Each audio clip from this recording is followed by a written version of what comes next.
Good morning, everybody! Welcome to our YouTube channel. So today, team bahay tayo ngayon. Inina kami si Mama ni Anya because nasa office si husband. And we're gonna spend our time today dito lang sa bahay. Also, ang aking daughter is not feeling well. Nag-37 to 38 si Anya ng madaling araw. Now, medyo mainit-init ulit. So, I decided na magpainom ng paracetamol and lagundi kasi naririnig ko si Anyang umuubo-ubo to. So, aside from today, nasasamahan niyo kami sa aming day in the life sa bahay ni Anya. I-share ko rin sa inyo yung mga natutunan ko sa paghahanap ng school for her. So, before that, magpe-prepare muna kami ng breakfast, pagtatapon ng garbage and everything. See ya! So, ito po ang almusal namin magnanay. Itlog hotdog.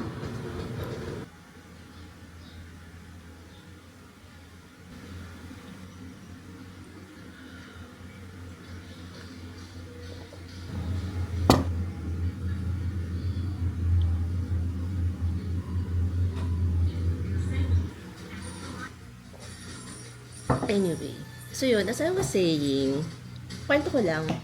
So, prior to this video, meron akong in-upload na isang video. So, um, for this week kasi, I am scouting for different schools na pwede si Anya.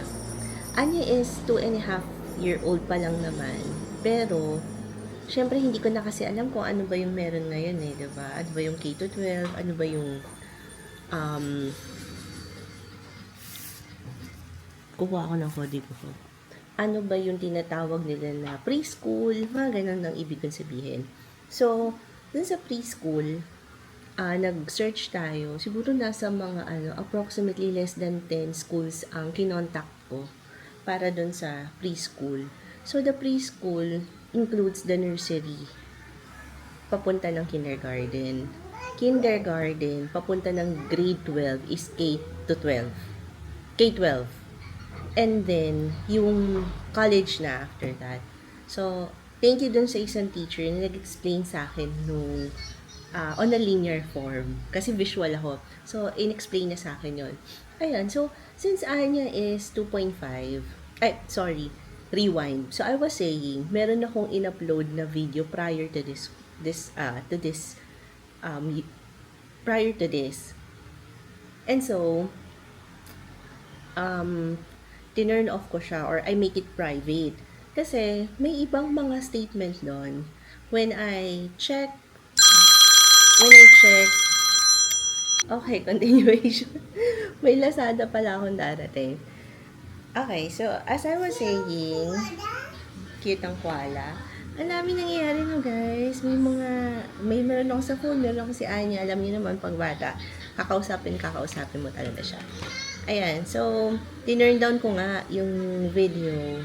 Kasi may iba akong mga na-discover na details the following day. Sa other schools naman, when it comes to the approach na dapat kay Anya. So, straight to the point, si Anya can take or not take nursery, pero required ang kinder. And the child should be 5 years old pagtungtong niya ng kinder. Yun. That's the summary. And so, for the meantime, dahil 2.5 years old lang naman si Anya, I am sharing this to you para you can also prepare your children bago mag-kindergarten yung mga anak ninyo. Okay? So, me as a housewife, I make sure talaga na yung mga basic learnings, alam ni Anya. And tama, malalaman naman din ni Anya yun pagdating niya sa school or paglabas niya ng bahay. Pero, based on our experience, it would be better if it comes within the family or teaching coming from the family, from Okay, you give me the keys. Do not play the keys, Anya. Or return the keys. Anya, return the keys. Do not play the keys, Anya. Thank you. Katulad nun, hindi ko lang na video, pero ang bilis, diba? So, may mga learnings si Anya na pwede nyo rin naman talagang ituro sa bata. Apart from the ABCs, aside from alphabets, numbers, shapes, colors, weather, feelings, materials, ano pa ba, and all other stuff na pwede nyo i-dictate sa bata, meron ding iba na natututunan within the family. Like katulad ng pagsabi ng thank you, pagsabi ng sorry, yan, very important siya. So, ayun, yun ang gusto kong i-share sa inyo. And, in fact, nakikitaan ko rin talaga ng improvement si Anya since focus ako sa kanya on day-to-day. May mga learnings kaming dalawa. Now, nagpapasal naman si Anya. Ayan. Puzzle naman yung hinawakan niya. Yun ang napansin ko sa kanya eh. Kasi ang laro sa kanya is learning. Laro sa kanya, I mean, is not just toys. Meron siyang orange block, meron siyang blue block. Ganun sa kanya. So, very vocal siya na naa-apply niya yung mga natututunan niya every time that we play. Ayan, ngayon naman puzzle. Diba? Ayun. So, if you can teach that to your children as early as 1 or 2, better yan. Kasi, sabi ko nga, 3-month-old lang si Anya, binasahan ko na siya eh. Kasi hindi ko akalain na meron siyang benefit yun, sorry. Meron siyang benefit sa bata. Kapag nag-introduce ka ng books as early as 3-month-old ha, may benefit siya. Kasi magiging part siya ng routine ng bata. Hahanapin niya. So, ayun. Hindi lang siya puro laro. Kasi if you will only focus on play, hayaan niyo siya, sige, hayaan mo siya maglaro, bata pa naman, hayaan mo siya maglaro. I'm just saying na baka may ibang mga learnings na hindi ma-acquire ng bata. So, dyan papasok yung kabutihan ng mga schools ng nursery 1, 2, pre-kinder, developmental kinder. Kasi, meron namang iba na natuturo din sa school at natututunan din naman ng bata. Ayan. Kasi di ba yung iba sa atin, okay na, pasok na lang natin ng kinder. Ayan. Okay lang naman. Actually, it's a choice of, that's your decision ng parents ng bata yun eh. Pero, as discussed with the teachers, ang binibigay nilang program sa akin that time is, may ibang mga items talaga or topics na hindi ma-acquire within here. Halimbawa, sa situation namin ni Anya, only child si Anya. So, yung pakikihalubilo niya with more children, yun ang wala. 'Di ba? Unless ilalabas ko siya, ipi-playground ko siya, ganon. So, yun ang ibig ko sabihin. At, inosente ako, meron pala silang tinatawag na list. So, yung list na yun yung i-observe ng mga teachers. Kung nag-improve yung bata, during the time na nag-aaral siya doon sa school. So, both ways, I'm saying, to prepare your child, just to give a summary, while nandito sa bahay, at age 2, or at age 1, I should say, turuan na ng magulang. And then, up to you kung gusto nyong ipasok ng nursery 1, 2, developmental kinder, or ano pa bang mga tawag nila. Iba-iba pala yan, no? Lola. Developmental, yun. Iba-iba pala yung tawag nila. Basta Lola. Ang required kinder at age 5. Yan. So, ayun. In our case, hinahanapan ko siya ng nursery kasi siya pwede mag-nursery. Okay din yun.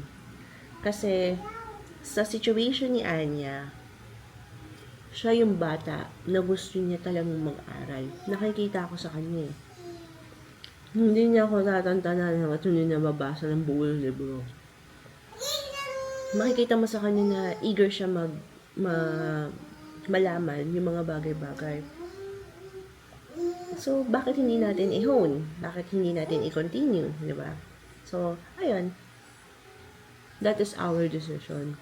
Gusto ko siyang school as to take the nursery. And then, yan. Hanggang sa mag-kinder siya. Kasi gusto na niya niya. Ayan. And the good thing, ako ay isang housewife. So, magtututukan ko talaga siya. Ayun. I-add ko lang. Sa dami ng school na pinuntahan ko, siguro as a parent, you have the decision to decide what's best for your child. Kung ano yung gusto mong ibigay na program for her. Kasi katulad nga ng sinabi ko, Anya is 2.5. Nursery starts at 3.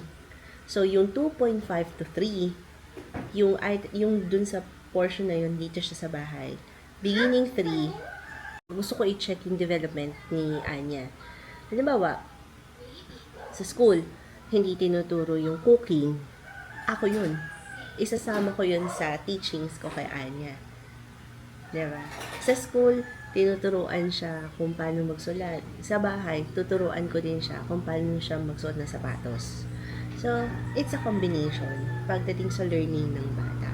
And again, nasa parents uli yun kung anong magiging style ninyo. Ayan. So, sana meron kayong nadampot nadampot din sa style namin ni Anya. Makikita mo naman din talaga sa bata yung improvement over the time, during the time na nagtatrabaho ako.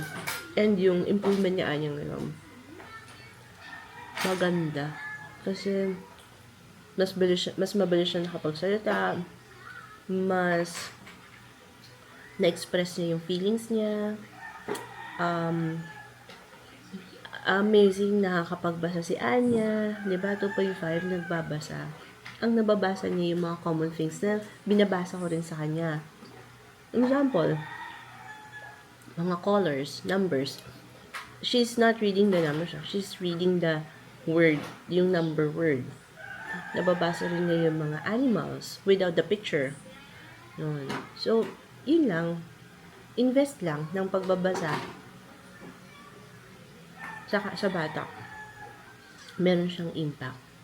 Ngayon, o libre, diba? Sa loob pa ng bahay nyo gagawin. Hindi nyo kailangan magbayad. But again, I'm saying, parents also need the help of their teachers. Na important na i-screen nyo yung mga school kung saan nyo gustong dalhin yung anak ninyo. Kung saan siya mag-fit. Kasi katulad kahapon, meron akong na-screen. Parang hindi ito para kay Anya. Naramdaman ko siya kasi at her age, too early para sa so many things to digest. Yun. Meron din naman crayon. Red crayon. Oh, red crayon. Red crayon. Ayun. Meron ding ibang school na nakukulangan naman ako. Parang, okay, ito yung gagawin nyo. Paano na ito i-implement, di ba? Given na ang inyong facility is too small. Ganyan. Ayan. So, ang haba na ng sinabi ko, no? Pero sana talaga may natutunan kayo. Tapos ni Anya, mukhang ang next activity namin is mag-aaral. And then, maliligo and all that. See ya!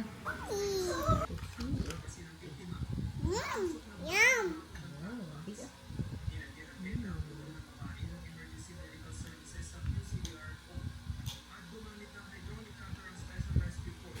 And guys, habang tulog naman si Anya, Nagtitingin ako ng pang dinner namin. Parang bet ko mag-Korean mamaya.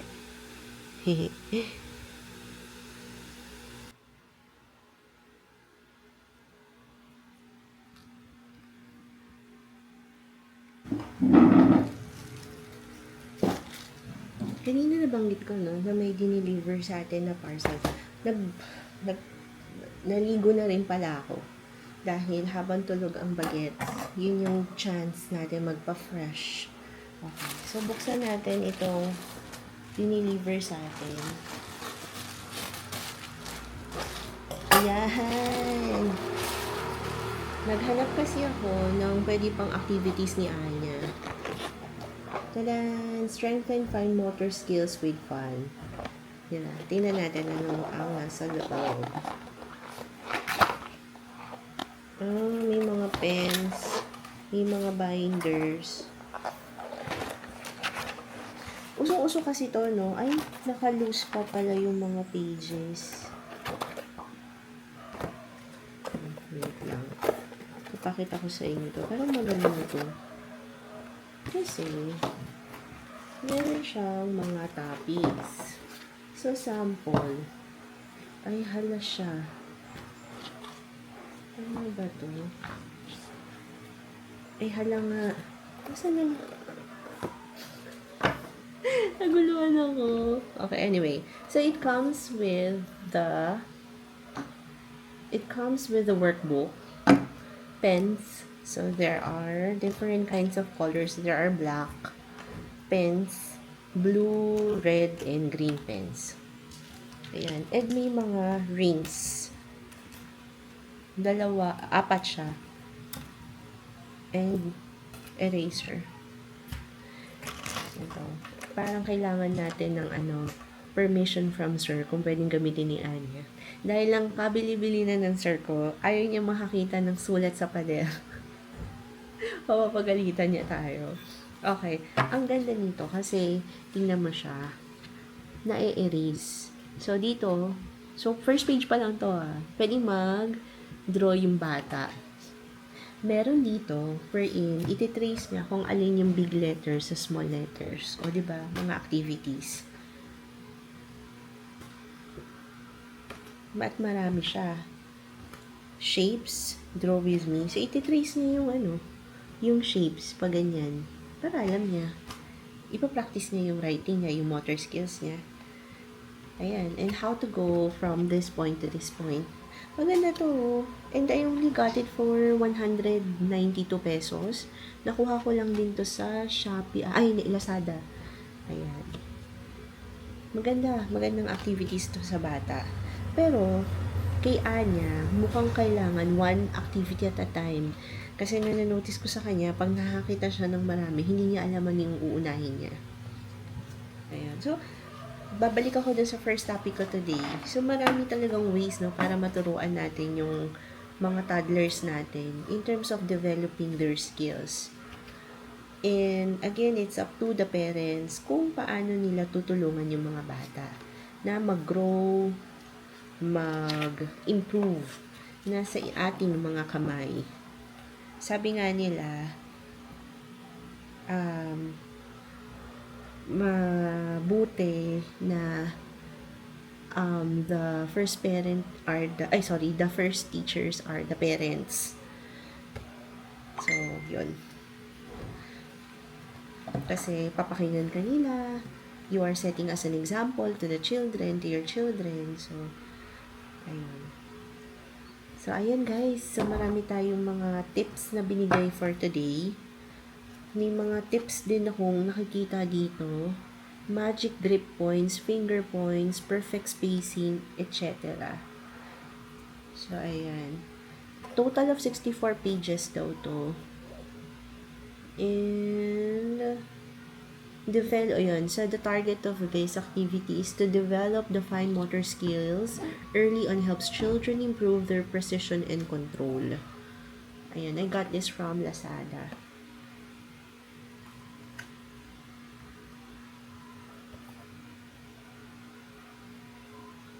Okay. Scribble Smart Workbook. Ayan. So, ayun. So, feel free to comment down below kung meron din kayong mga tips na pwede din ma-share, no? To me and to the other viewers ng video na to sa pag-help ng mga toddlers natin. Okay?